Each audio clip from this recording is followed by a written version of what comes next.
Сәлем достар, менің есім Қайырбек, мен химия пәні мұғалімі. Бүгін біз сіздермен ауыспалы металдарға есептер шығарамыз. Біріншісі, хром 3+ ионы және марганец 2+ ионының конфигурациясын жазып аяқтайық. 1s2 2s2 2p6 бізде хром 24 атомында, ионында 3+ ионында 21 болады. Яғни 3s2 3p6 және егерде атомында бізде 4s-те және 3d болатын болса, 4s-те 1 болды, 3d 5 болды, 4s-тен 1 кетеді 0 қалады, 3d-дан 5-тен 2 кетеді 3 қалады, сонда конфигурациясы 3p6 3d 3 болып қалады екен. Марганец атомында 25 бізде электрон, 1s2 2s2 2p6 3s2 3p6 4s-те 2 болды, 2 кетеді 0 болады, және де 3d-дан яғни кетпейді. 3d марганецте 25 электрон болатын болса, 4s-тен 2 кетті, 23 қалу керек. Сонда 10, 18, 5 болады. 3d 5-пен аяқталады. Енді келесі тапсырмада бізде перманганат және дихромат иондары берілген. Екеуінің де тотықтырғыш қасиеті жоғары. Енді тапсырмада осы екі ионға H+ ионның концентрациясын көбейтетін болсақ, онда олардың тотықтырғыш қасиетіне бұл қалай әсер етеді. Енді жартылай иондық түйіндеуін салатын болсақ, перманганатпен бізде H+ және 8 ион бізде 5 электрон қосылады. Нәтижесінде бізде марганец 2+ плюс H2O. Коэффициенті бізде 4. Бұл жағдайда H+-тікін көбейтетін болсақ, яғни H+ бізде сол жақта орналасқан, оның концентрациясын көбейтетін болсақ, бізде тепе-теңдік тура бағыт қарай ығысады, яғни тотықтырғыш қасиеті ұлғаяды екен перманганат ионның. Марганец 2+-ті түзілуіне көбірек ықпал жасайды. Енді дихромат ионның жазатын болсақ, бұған H+ қосылатын, яғни жартылай иондық теңдеуін салайық, 6 электрон қажет. Нәтижесінде бізде хром 3+ ионы түзіледі, және де су молекуласы түзіледі.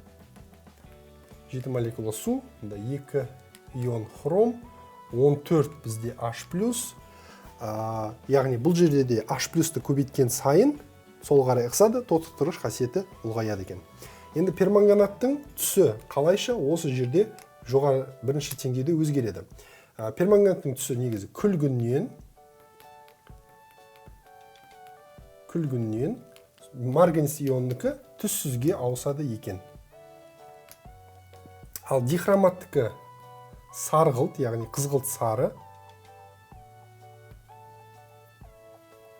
қызғылт сарыдан хром 3+-тікі жасылға өзгереді екен. Келесі тапсырмада марганец O2-ні SO2-мен реакцияға түсірген кезде не түзіледі және оның реакция теңдеуін жаз. Марганец сульфаты түзіліп шығады. Теңес бізде марганец біреу-біреу, күкірт барлығы теңескен. Осындағы тотығу дәрежелерін анықтайық. Марганецтің және күкірттің. Марганецтікі мында +4 тотығу дәрежесі, оттек -2. Мында бізде марганецтікі Mn2+, +2 болды. Күкірт диоксидінде бізде -2 +4, ал мында сульфат ионда біз білеміз +6. Сонда тотығу дәрежесі марганецтікі +4-тен +2-ге өзгерді, күкірттікі +4-тен +6-ға өзгерді. Қайсысы тотықтырғыш, қайсысы бізде тотықсандырғыш? Марганец бізде тотығу дәрежесі төмендеп жатыр, яғни бұл электронды қосып алды. Ол тотықтырғыш болып табылады. Күкірт тотықсандырғыш, ол электроннан айырылды. Келесі тапсырма, мында осы марганец оксидінің егерде осы реакциясында pH азайтылса, қаншалықты ол қышқылдыққа әсер етеді. Қышқылдыққа бұл әсер етпейді, себебі бұл реакцияда H+-тің немесе басқа да қышқылдық қасиет көрсететін иондардың болмауынан ешқандай өзгеріс болмайды. келесі тапсырмада біз марганецтің ең негізгі табиғи көзі бұл пиролизит минерал болып табылады. Пиролизит МнО2 осыдан көбінесе магнийді тазартып алады екен. Осы пиролизит қоспасындағы таза марганец оксидінің массалық үлесін анықтап көрейік. Ол үшін қалайының 2+ ионын қосып реакцияны жүргізеді.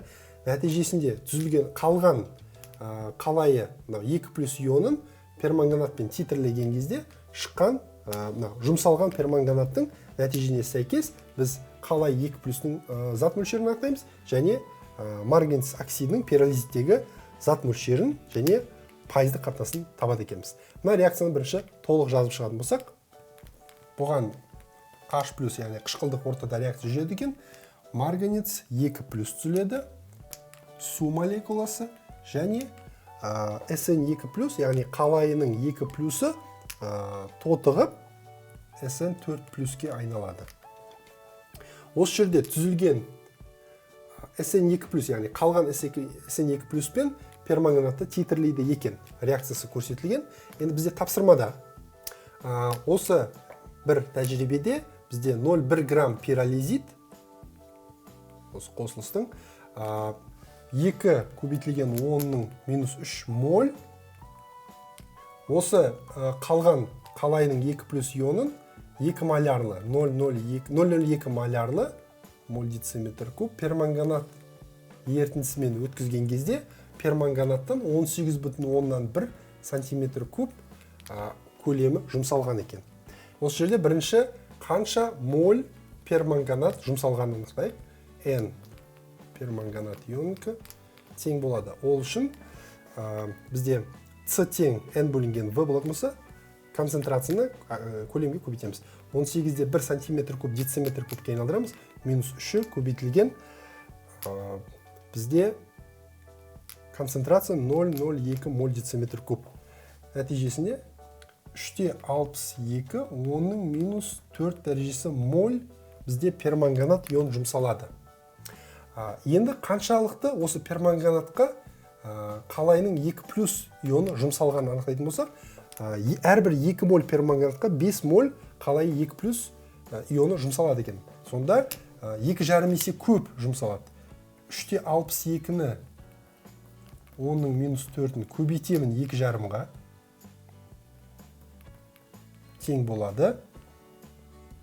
9-да 0,5 10-ның -4 дәрежесінде моль қалайы 2+ ионы жұмсалды екен. Сонда бізде реакция нәтижесінде мына екінші реакцияда SN2+-тен 9,05 10-ның -4 молі қалған екен. Басында пиролизитпен реакцияға түспес бұрын SN2+-тің зат мөлшері 2-де 10-ның -3 молі болған. Енді пиролизитпен реакцияға түскен SN2+-тің зат мөлшерін анықтайтын болсақ, N SN2+ реакцияға түскен